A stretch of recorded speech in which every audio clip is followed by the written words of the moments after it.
Hey guys, I'm Dov, and today I'm back with more Total War Warhammer 2 online action. Today we're with the High Elves, going to be facing up against our brethren, the Wood Elves, so definitely in for a wild fight. It's a pretty interesting matchup. I do think the Wood Elves have a lot of tools that can potentially be useful here.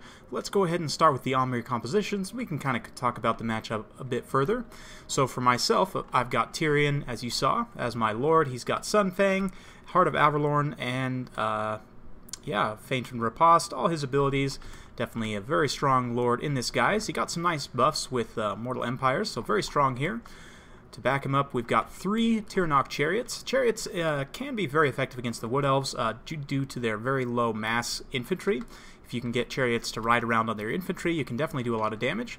On that note, we've got a mage, Lore of High Magic, on a chariot as well, just carrying Shield of Safri. Of course, every time you cast a spell, 11% damage resistance map-wide, which is very, very nice to spam along with Apotheosis, which is a very cheap healing spell, also causes fear, single target, but every time you cast it, it procs that Shield of Safri, so using those two in tandem, very, very strong. I also brought Tempest, just in case the Wood Elves decided to bring a Forest Dragon. Can definitely help lock them down, deal a lot of damage, and yeah, just very effective in general. Front line is just basic Spearmen. The Wood Elf infantry have armor piercing, and they tend to trade very, very well upwards, in that what I mean by that is they trade well with more expensive units. So I like to just bring as cheap as possible, and Spearmen are the cheapest infantry available to the High Elves, so I've just got a main line of 6 Spearmen. To back them up, we've got some archers, 2 archers, as well as 2 Silver Helms with shields for some flanking action. And on that note, we've also got 1 unit of Illyrian Reavers way out here on the flank, and they're going to be pushing around. For the Wood Elves, let's take a look at their build. Let's see here. So the leader is going to be Mel Gibson, Orion himself with his spear. Very, very strong duelist, got armor-piercing anti-large. Not a ton of armor, but excellent melee attack. Pretty poor melee defense, but it does look like he's carrying the Cloak of Isha, so when he gets low, he'll get 44% damage resistance and regeneration, which makes him very tough to kill. He's also got the Hawk's Talon Bombardment and Hounds of Orion Vortex, which are very nice. His infantry line is Eternal Guard, to be expected. Looks like he's gone pretty heavy with the gold chevrons here, making these guys very formidable melee combatants. With the triple gold chevrons, they're up to 61 melee defense, which is on par with a lot of high elf units. Very, very strong. 32 melee attack does mean they're going to struggle somewhat to make contact with the 50 melee defense of the Spearmen, but likewise, 22 melee attack of the Spearmen is going to struggle to make contact with the 61 melee defense of the Eternal Guards with shields. My opponent's also got plenty of Starfire shafts, very strong in this matchup. The armor piercing is going to be pertinent against the High Elves. And let's see, so we've got 1, 2, 3, 4, 5, 6 Eternal Guards, 7 Eternal Guards. Looks like the 2 that are not chevroned up are the ones without shields, so they're just holding on the flanks, and the ones with shields are here in the center. I've also got some Way Watchers out on this flank. These guys are pretty decent in this matchup. They've got stock, of course, the Hawkish Precisions. They get 25% armor piercing as long as no one's in range. They do have pretty good armor piercing missile damage, not a ton of ammo, but they can definitely get some work done on some high value targets. Very, very nice stuff. He's also got a Spellsinger Lore of Life, if I can find her somewhere in here. She's around here somewhere. We'll find her later. Oh, there she is. Okay, let's look at the spells. It looks like Regrowth and Earthblood, so very strong. And it looks like that's about it. So not too much mobility from the Wood Elf force, just mostly hoping to rely on these Eternal Guards to get the work done here, as well as Mel Gibson. So let's go ahead and take a look to see how it goes. Whoops, not fast forward. So the Wood Elves are going to post up in this forest here because, of course, that's where they like to fight. I'm going to get up on this high ground here and kind of assume a bit of a defensive position here. If he wants to waste his Starfire shafts shooting at my Spearmen, that's totally fine with me. We've got Hounds of Orion going down here. Very, very good stuff. These guys do have a very good missile block chance. If we can have a look here. You can see the Hawk's Talon coming down. Looks like 55%, I believe. Yep, 55% missile block chance, so hard miss there with the Hawk's Talon, but still going to be very nice. Just doing a bit of positioning, kind of a bit of, you know, posturing here, and trying to decide who's going to press forward. I'm going to go ahead and decide to take the offensive here and push forward with my line of Spearmen into the woods. Meanwhile, we're going to be pushing these Silver Helms out and around the flank. I did not spot these Eternal Guards, of course, right away because they're hidden in the woods, so I may get caught here temporarily, but this unit's going to be able to get up and around here very effectively. Meanwhile, you can see the High Elf Spearmen charging through the woods here. Very, very nice Sunfang. Just did a devastating amount of damage to those Eternal Guards with shields there, taking out about 2/3 or more of their HP, so that was excellent from Tyrion. Looks like he's already got 28 kills from that. We're immediately going to drop an Apotheosis here on the Spearman just to proc the Shield of Safri on all my units, as well as regenerating these guys while they're still their full unit models to try and keep that martial prowess up as long as possible. Meanwhile, we've just charged in the chariots. Tyrnok chariots are a skirmish chariot, but I'll usually put them in melee mode and put them in a nice big control group and just run shop on my opponent. So we were able to push through that one weakened unit of Eternal Guards. It looks like we're able to break this unit of Starfire Shafts here, and we're just going to be immediately pushing through the chariots to try and get on these skirmishers in the back line, because they're definitely a big worry. This unit of Silver Helms almost gets caught by that Eternal Guard there, but able to push through and going to be getting a really nice charge here onto these Glade Guards.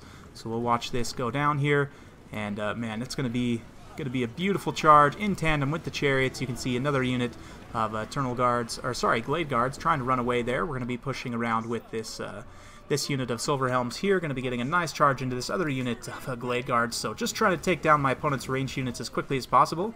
I definitely think it was a bit of a mistake to not bring Wild Riders. Granted, Wild Riders will get beat down by a lot of the High Elf Cavalry, but still, you need some kind of mobility in order to counter something like this, because you can see I've already heavily compromised his back line. His archers are, for the most part, totally offline. That being said, his infantry are clearly superior to mine with their triple silver chevrons, so in this bloody spear battle here, they're definitely going to hold the advantage against their High Elven brethren, and man, what a beautiful, beautiful combat here. Total War Warhammer 2 is such a beautiful game. They really, they definitely continued the excellence on from the first game and even updated a few minor things, really just made the game very, very beautiful. So we'll take in a little bit of the cinematic action here. This High Mage has just been running shop, trying to rear charge and just continually kind of ping-ponging back and forth between the lines. Just getting really, really nice impact damage done. Meanwhile, Tyrion, this isn't exactly a great fight for him because, of course, Eternal Guards do have armor-piercing anti-large, but I need him in melee to get the recharges of Sunfang. If I'm going to be able to get any work done here, Sunfang is going to be critical in helping to take down this infantry. You can see the chariots, having dispatched some archers, have come around here and get a nice rear charge in these Eternal Guard. Holy cow, that explosion of blood there. Oh, man, what a sight to see. We're just going to be, again, just coming through. As soon as we do the rear charge, we just push through my own lines so we're not saturated in those Eternal Guards for too long, because, of course, they'll take down the chariots in a hurry. Meanwhile, the High Mage is in a bit of a precarious situation, kind of got her a bit out of position here, being chased down by Orion. The Silver Helms here were able to chase off the unit, but being mismicroed a little bit, they were shot up pretty severely by the Way Watchers and the Glade Guards, but this other unit of Silver Helms here are going to be able to connect on the charge, and we are going to bring around those Illyrian Reavers, who I've completely forgotten about until now. Going to be bringing them down to get on this unit, just trying to use my mobility to silence as much of the Wood Elf skirmishers as possible. This unit of Spearmen was able to break through the lines and get into the back line here, occupying a lot of these regrouped Eternal Guards, which is very, very nice for me. It's going to allow my cavalry to run shop, although the Illyrian Reavers are pretty much the only ones left. Both units of Silver Helm are off the field at this time, but they have got quite a bit of work done, so very, very nice. Meanwhile, the Tyrnok chariots, I've just parked them here for a moment while I do a bit of skirmishing into the back of the Eternal Guards. Of course, Eternal Guards don't have a ton of armor, so the relatively low armor piercing of the Reaver bows from the Tyrnok chariots will do some damage there. It looks like a little bit of friendly fire. It's a bit unfortunate, but getting some solid shots in the back there, and as well as over here. You can hear that Hawk's Talon going down. Looks like it was a pretty hard miss. We've got one unit of archers fairly low. The other one's perfectly healthy, but meanwhile the Eternal Guards are starting to take some major attrition, and we've got a fierce duel going down over here between Orion and Tyrion. Orion doesn't look like he's too happy with Tyrion, just giving him the cold shoulder here, but come on, Orion, hit back. Looks like a regrowth cast on him, so he is going to be regenerating some health, but looks like finally he decides to chuck a spear at Tyrion's face. Tyrion also getting the Apotheosis, so both of these heroes are going to be very, very tanky and hard to kill with the healing. But Tyrion, of course, doesn't necessarily need heavy armor piercing because Orion doesn't have a whole lot of armor. Orion also doesn't have that great of melee defense, and with the Feint and Riposte, Tyrion's combat stats are absolutely ridiculous, so even with the 73 melee attack of Orion, he's going to have a hard time getting through. Granted, Tyrion's physical resistance of 22%, I believe that comes from the Feint and Riposte. Yes, so that will be negated by the magic attacks of Orion, but, you know, still going to be a very close duel. I do think Tyrion will be able to pull that out, but you can see the Earthblood here, the Heart of Athel Loren, or sorry, not the Heart of Athel Loren, the Cloak of Isha here has also been procced, so he's got that damage resistance, but Tyrion's still able to put a pretty good beating on him, and if he can finish him off here, that'll be pretty much game for the Wood Elves. It's still very, very close at this point. My spearmen have taken a lot of damage and have mostly routed off at this point. These archers are having to be thrown into combat here. We still got all 3 units of chariots online, though, with all 3 unit models, I believe. Yep, that one's got all 3, that one's got all 3, and that one's got all 3. So if I can cast Apotheosis on these guys, they're not going to lose any unit models, and I'll be able to keep them in the fight. Meanwhile, this other unit of archers is just trying to expend the last of its ammunition while it can, while this other unit of archers holds back these Eternal Guards here. Archers don't have terrible melee stats with the martial prowess. 18 melee attack and 26 melee defense isn't too bad for skirmishers. And since the Eternal Guard only have 32 melee attack, they're not going to make super solid contact there.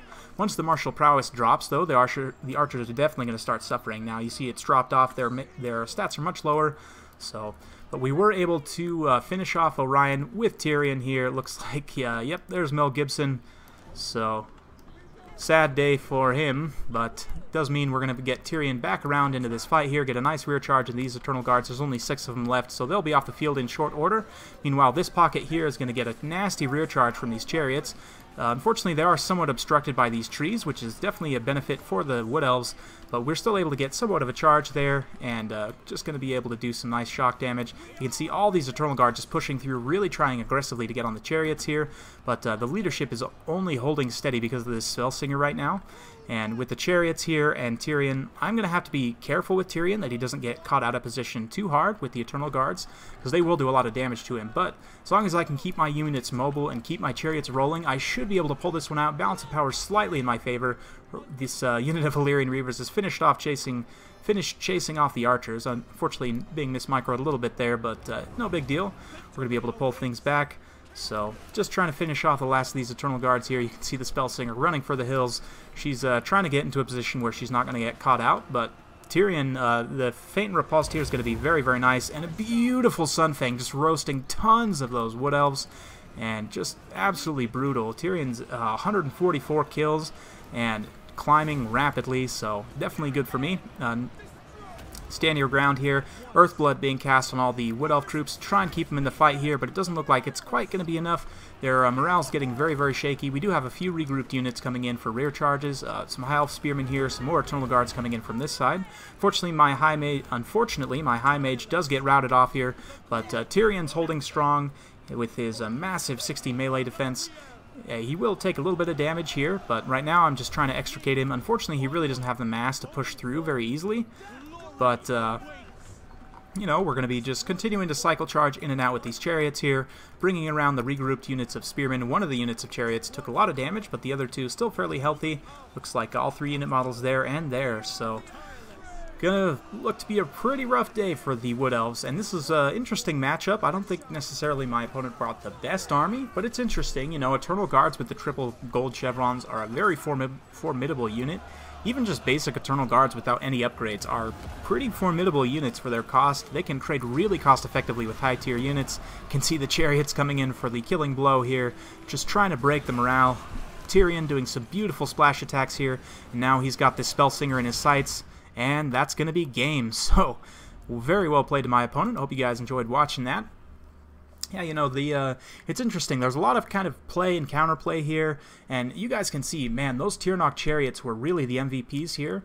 In Total War Warhammer 1, I was a big fan of using Chaos chariots against the Wood Elves because, again, their infantry have relatively low mass, and if they don't have a unit of Wild Riders or something else high mass that can pin you down, you can pretty much run shop on them all day, and there's nothing they can do about it. So that's why I bring the Tirnoch chariots in this matchup, and in this battle it proved to be very effective. If my opponent had brought a couple of Wild Riders, it may have turned out differently. Granted, I could have, you know, potentially countered the Wild Riders with the Silver Helms, and, you know, there's a lot of give and take there, but it is a one counter to the Tirnoch chariots. Of course, Treemen, they can't run through either Treemen or Treekin, so that would be potentially good as well, although, you know, it's a risk because dragons have fire attacks, which are good against Treemen. And anyway, you can see how there's just a lot of play and counterplay in this matchup, so It's definitely one I'm going to have to play some more battles in to really get a feel for, but so far I like this build. 152 kills on Tyrion. That Sun Fang is devastating against the Wood Elves. I really, really like him in this matchup. 61 kills on the High Mage on her Chariot is excellent as well. Spearmen didn't get a whole lot of kills, but again, they're really just here to hold the line while the Chariots and the Silver Helms and other units get the work done. So for my opponent, some of these Eternal Guards performing very, very well. You can see 106 kills and 67. Man, that's excellent for a unit of that cost. Let's actually go ahead and take a look and see how much that costs to get those guys up to triple gold chevrons here. So if we take a look, custom battle, let's go here and let's take a look at the Wood Elves. So, so they're 550. They are 50 more expensive than a standard High Elf Spearman. If we go in here to compare directly, so, yep, the High Elf Spearman's 50 less expensive. However, you can see the Eternal Guard has better combat stats, less total weapon strength, but they do have the armor piercing as well, which is very, very key. So, yeah, and of course, the base combat stats are lower. With the Martial Prowess active, the High Elf Spearman would have a higher melee defense, but not a higher melee attack, so it's very close. But let's go ahead and get these guys up to triple gold and see. Okay, so almost 800. That's pretty expensive, but all things considered, a unit for 800 with 61 melee defense, armor piercing, anti-large, is, you know, there's an argument to be made there. Granted, they only have 40 armor, but, you know, I kind of see what he was going for there. Let me know what you guys think. What kind of build would you like to use in this matchup? Orion can potentially be good here, but I would almost rather take a Glade Lord on a Dragon. Granted, Tempest is a risk, but again, counterplay, play, and counterplay. It's just really, really fun. So, hope you guys enjoyed watching. If you like this kind of content, like and subscribe. I'm keeping it coming with more Total War Warhammer 2 content every single day, so stay tuned for more, and we'll see you next time.